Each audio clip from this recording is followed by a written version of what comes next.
महाजनपद। महाजनपद, ध्यान देना है कि महाजनपद क्या है। अब रिवीजन कर रहे थे, इधर उधर देख रही। महाजनपद, जन शब्द का प्रयोग उत्तर वैदिक काल में हुआ। जन शब्द का प्रयोग, इधर मोबाइल छोड़ो रखो, जन शब्द का प्रयोग उत्तर वैदिक, और जन के प्रधान को जनस्य गोपा कहा जाता था। जन एक कबीला होता था और कबीले के सरदार होते थे, उसी से बना जनपद और उसी से बना महाजनपद। जनपद और महाजनपद। ध्यान देना है कि आपको उत्तर भारत में छठी शताब्दी ईस्वी पूर्व, छठी शताब्दी ईस्वी पूर्व 16 महाजनपदों का उदय हुआ। कितने महाजनपद? 16 महाजनपद, जिसका वर्णन निकाय और भगवती सूत्र में किया है। क्वेश्चन आएगा कि 16 महाजनपदों का वर्णन कहाँ मिलता है, तो अंगुत्तर निकाय, अंगुत्तर निकाय, और दूसरा भगवती सूत्र। अंगुत्तर निकाय और भगवती सूत्र। अंगुत्तर निकाय किसका किताब था? बौद्ध ग्रंथ था। ये क्या था? बौद्ध ग्रंथ था, और ये जो था जैन ग्रंथ था। तो कहेंगे 16 महाजनपदों का चर्चा बौद्ध और जैन ग्रंथों में मिलता है। और इन 16 महाजनपदों में सबसे बड़ा महाजनपद था मगध महाजनपद। कौन से? मगध महाजनपद। तो हम चर्चा कर रहे थे मगध महाजनपद की। इसकी मगध महाजनपद। ये 16 महाजनपदों में सबसे बड़ा महाजनपद था। 16 महाजनपदों में सबसे बड़ा महाजनपद था, और इस महाजनपद का जो उदय हुआ वो छठी शताब्दी में हुआ, और इसकी राजधानी थी गृहब्रज या राजगृह या गृहब्रज। मगध महाजनपद की राजधानी कहाँ है? राजगीर थी। अब देखना है कि इस मगध महाजनपद में 4 वंश के राजाओं ने मूल रूप से शासन किया। कौन कौन? सबसे पहले हर्यक वंश, हर्यक वंश। दूसरा था शिशुनाग वंश। तीसरा था नंद वंश, और चौथा था मौर्य वंश। मौर्य वंश। ये 4 वंश के शासकों ने मगध पर शासन किया, और इसमें सबसे अधिक समय तक जो शासन किया वो मौर्य वंश के शासकों ने सबसे अधिक समय तक शासन किया, और सबसे कम शासन किया नंद वंश के शासकों ने। सबसे कम नंद वंश के शासकों ने शासन किया, और सबसे अधिक मौर्य वंश, और सबसे पहले हर्यक वंश के शासकों ने शासन किया। हर्यक वंश ने ही मगध के जनक माने जाते हैं, और मगध के जो संस्थापक माने जाते हैं वो हैं बिंबिसार। कौन है? बिंबिसार। तो मगध महाजनपद में सबसे जो पहला वंश था वो कौन था? हर्यक वंश। हर्यक वंश। और इस हर्यक वंश को प्रीतिहंता वंश, प्रीतिहंता, हंता वंश के नाम से भी जाना जाता है। पितृहंता वंश के नाम से भी जाना जाता है, क्योंकि यहाँ इस वंश के जो भी शासक हुए अपने पिता की हत्या कर राजगद्दी पर बैठा था। अब देखना है कि इस हर्यक वंश में कितने राजा हुआ। तो सबसे पहले हर्यक वंश के जो राजा हुआ वो था बिंबिसार। पहला क्या था? बिंबिसार। दूसरा था अजातशत्रु। तीसरा था उदयन। और इसके बीच में दो और शासक था, अनुरुद्ध और मुंड। अनुरुद्ध और मुंड। और इस वंश का अंतिम शासक था नागदशक। नागदशक। इस नागदशक की हत्या इसके पति अमात शिशुनाग के द्वारा कर दिया गया। और इसके एक नए जिसको हम लोग बोलते हैं शिशुनाग वंश। क्या कहेंगे? शिशुनाग वंश। मौर्य वंश के बाद कौन बना? शिशुनाग वंश। अब देखो बिंबिसार की चर्चा की जाए तो बिंबिसार जो था हर्यक वंश के संस्थापक था। क्या था? और हर्यक वंश के संस्थापक था। का उपनाम था जी? श्रेनिक की कुनिक। श्रेनिक। क्या? देखो तो जरी।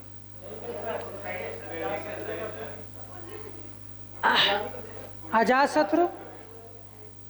अजातशत्रु को देखो क्या है।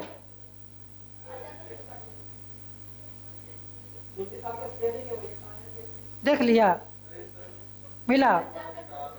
हाँ तो क्या कहेंगे कि बिंबिसार का उपनाम क्या था? श्रेनिक था। बिंबिसार का उपनाम था श्रेनिक। इसने अपनी राजधानी गिरिब्रज बनाया था। कहाँ? गिरिब्रज। कहाँ बनाया था? गिरिब्रज। जो बाद को कहा गया राजगिरी। क्या कहा गया? राजगिरी। राजगिरी का मतलब होता है राजा का घर। राजा का घर। इसने आप राजगीर जो है वो राजगीर तीन ओर से पर्वतों से घिरा हुआ है। तीन ओर से पर्वतों से घिरा हुआ है, लेकिन एक ओर जो है आपको मैदानी भाग है। इस कारण से बिंबिसार ने क्या किया था? एक तरफ विशाल दीवार का निर्माण कर दिया। क्वेश्चन आएगा कि राजगीर में किला बंद किसने करवाया था? तो क्या कहेंगे? बिंबिसार ने किला बंद करवाया था। बिंबिसार जो है वो विवाह के माध्यम से अपना क्षेत्र विस्तार किया था। हर्यक वंश का एकमात्र ऐसा राजा था, या मगध का एकमात्र ऐसा राजा था जिसने विवाह के माध्यम से अपने क्षेत्रों का विस्तार किया था। इसने 3 शादी किया। पहला कौन? महाकोशला। महाकोशला। ये महाकोशला जो थे या थी, थे नहीं थी, ये कौशल की राजकुमारी थी। कहाँ की राजकुमारी? कौशल। कौशल। ये कौशल की राजकुमारी थी। दूसरा कौन थी जी? चेलना। चेलना। और तीसरा थी क्षेमा। क्षेमा या खेमा। ये जो क्षेमा या खेमा थी, ये पंजाब के नरेश मद्र नरेश की पुत्री थी। मद्र नरेश की पुत्री थी। और ये कौन थी? चेलना। ये चेटक की बहन थी। चेटक की बहन थी। क्वेश्चन आएगा कि बिंबिसार ने कितने शादी किया? तो 3 शादी किया। महाकोशला से, चेलना से और क्षेमा से। अब देखना है कि बिंबिसार ने अंग को जीता था। किसको? अंग। अंग को जीता था। और अंग को जीतकर इसने अपने बेटे अजातशत्रु को उसे सौंप दिया था। हालांकि आगे चलकर अजातशत्रु ने बिंबिसार की हत्या कर वो खुद राजगद्दी पर बैठ गया। तो कहेंगे कि बिंबिसार की हत्या किसने किया था? अजातशत्रु। किसने किया था? अजातशत्रु। तो इसके बाद शासक कौन बना? अजातशत्रु। तो कहेंगे कि हर्यक वंश के दूसरा शासक कौन था? अजातशत्रु था। अजातशत्रु के बारे में आता है, इसने अपने पद ग्रहण करने से 8वें वर्ष, शासक बनने के 8वें वर्ष इसने क्या किया था? बौद्ध संगीति करवाया था। कौन से? बौद्ध संगीति करवाया था। कहाँ? राजगृह में। राजगृह में। यानी प्रथम बौद्ध संगीति किसने करवाया? अजात ने करवाया। कुछ समय बीतता है और अजातशत्रु का उपनाम था कुनिक। इसका उपनाम क्या था? कुनिक। तीसरा राजा जो हुआ उदयन हुआ। कौन हुआ? उदयन। क्या? अरे अजातशत्रु जो विवाह किया था उस कन्या का नाम था बजीरा। ये परसेंजित की बेटी थी। राजा परसेंजित की बेटी थी। कौन? बजीरा। बजीरा से शादी किया था किसने? अजातशत्रु ने। अब इसके बेटा हुआ उदयन। उदयन ने भी अजातशत्रु की हत्या कर मगध पर शासक बना। वही शेरा वाली माता निकल जाएगी, अब पूछ लेगी बढ़िया से कि अजापरी किस लिए आई है। एगो तो लगता है सोई नहीं है रात भर, पता नहीं क्या कर रही थी। कहेंगे कि उदयन का जो काम है, एगो देखो उदयन जो है, उदयन गंगा और सोन के संगम पर पाटलिपुत्रा नामक स्थान, पाटलिपुत्रा नामक शहर की स्थापना किया और अपनी राजधानी पाटलिपुत्रा को बनाया। किसने? उदयन। और इस पाटलिपुत्रा जो था, पाटलिपुत्र, ये जो है उस गांव का नाम था कुसुमपुर। कुसुमपुर। ये कुसुमपुर नामक गांव को उसने एक शहर के रूप में बनाया जिसका नाम आज प्रसिद्ध है पटना, या इसी को पौलीब्रोथा या कुसुमपुर या अजीमाबाद के नाम से भी जाना जाता है। तो ये था उदयन। लेकिन उदयन के बाद इस वंश में कोई विशेष रूप से शासन नहीं किया, बल्कि अनिरुद्ध, मुंड और नागदशक ये तीनों मिलकर कुछ समय तक शासन किया। कहा जाता है लगभग 412 ईसा पूर्व तक। कब तक? लगभग 412 ईसा पूर्व तक ये हर्यक वंश के शासकों ने शासन किया और इस वंश के अंतिम राजा नागदशक था। क्योंकि नागदशक की हत्या अमात्य शिशुनाग के द्वारा कर दिया गया और इस प्रकार से हर्यक वंश का समापन हो गया। अब हर्यक वंश के स्थान पर एक नए वंश बनता है जिसको कहते हैं शिशुनाग वंश। कौन से वंश? शिशुनाग वंश। तो कहेंगे मगध पर दूसरा वंश शासन करने वाला कौन था? शिशुनाग वंश। शिशुनाग वंश। और ये शिशुनाग वंश के जो संस्थापक था अमात्य शिशुनाग। संस्थापक कौन था? संस्थापक था अमात्य शिशुनाग। जो हर्यक वंश के अंतिम शासक को की हत्या कर शिशुनाग वंश की स्थापना किया था। अब देखो कि शिशुनाग वंश में क्या होता है, 412 ईस्वी से लेकर ईस्वी पूर्व से लेकर 344 ईसा पूर्व तक शासन करता है। कब से कब तक? 412 ईसा पूर्व से लेकर 344 ईसा पूर्व तक ये शासन करता है। और इस दौरान इसमें जो है मुख्य रूप से 3 शासक होते हैं। सबसे पहले शिशुनाग, दूसरा कालाशोक, अरे वही आमात, हम जैसे नवीन कुमार सिन्हा तो खाली नवीन सिन्हा कर देते हैं, वही बात है ना। तो अमात शिशुनाग, काला शोक, और तीसरा कौन था? नंदी वर्धन। नंदी वर्धन। ये नंदी वर्धन का उत्तराधिकारी कौन था?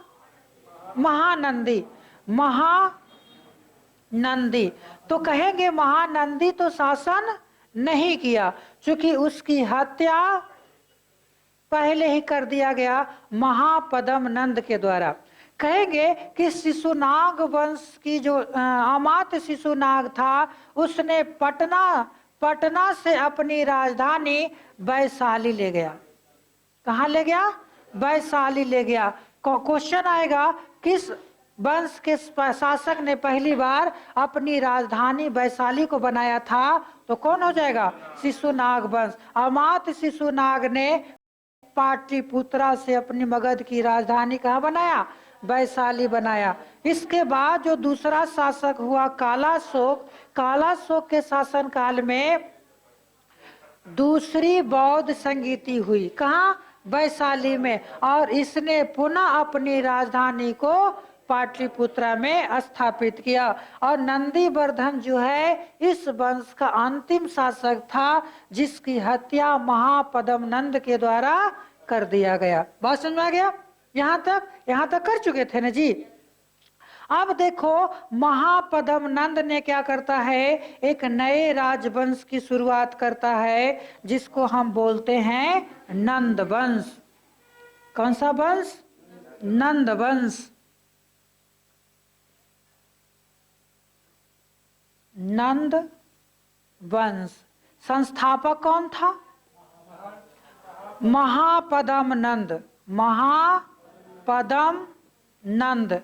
क्वेश्चन आएगा कि नंद वंश के संस्थापक कौन था?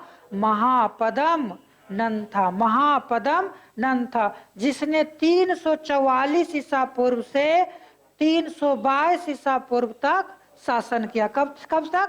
344 ईसा पूर्व से 322 ईसा पूर्व तक शासन किया। 322 ही होगा। 344 से देखो, ईस्वी पर ध्यान मत दो उतना, है ना। ईस्वी जो है ना, अलग अलग किताबों में कुछ अलग अलग इसकी डाटा दे सकता है, क्योंकि ये डाटा कोई लिखित विवरण नहीं है इसका, है ना। तो कहेंगे कि महापदम नंद ने क्या किया? नंद वंश की स्थापना किया। देखो, पुराणों में इस वंश को शूद्र कहा गया। पुराण जो था, 18 पुराण, इस 18 पुराणों में जो चर्चा मिलती है नंद वंश के बारे में, और कहा जाता है ये क्या था? शूद्र था। ये वंश कैसा था? शुद्र। यहाँ पहली शूद्र राजा बना। हालांकि आपको नंद वंश के राजाओं ने विभिन्न प्रकार के उपाधि ग्रहण किया था। पहला है जिसको कहते हैं सर्व छत्रक। पहला उपाधि क्या धारण किया? सर्व छत्रक, यानी क्षत्रियों को विनाश करने वाला। सर्व छत्रक मतलब क्षत्रियों को विनाश करने वाला या नाश करने वाला। दूसरा भार्गव। दूसरा उपाधि क्या लिया? भार्गव। और तीसरा एक छत्र मतलब एकलौता राज करने वाला। अब देखना है कि नंद वंश का अंतिम राजा हुआ घनानंद। कौन हुआ? घनानंद। नंद वंश का अंतिम राजा हुआ घनानंद। और घनानंद की हत्या चंद्रगुप्त मौर्य ने कर दिया। किसके सहायता से? तो कहेंगे कौटिल्य या विष्णुगुप्त या चाणक्य की सहायता से। चाणक्य ने क्या किया था? चाणक्य के बारे में कहा जाता है, जब घनानंद के दरबार में चाणक्य गया था, एक ब्राह्मण था, उससे बेइज्जती करके बाहर निकाल दिया। बेइज्जती करके बाहर निकाल दिया। तब जो है कि आपको इसने सोच लिया कि तुम्हारी सत्ता को हम समाप्त कर देंगे, और उसने चंद्रगुप्त मौर्य की सहायता से साजिश करके घनानंद को हत्या करवा दिया, और इसके स्थान पर एक नए राजवंश की स्थापना हुआ जिसको हम कहते हैं मौर्य वंश। लेकिन अब हम अभी मौर्य वंश की चर्चा नहीं करेंगे, बल्कि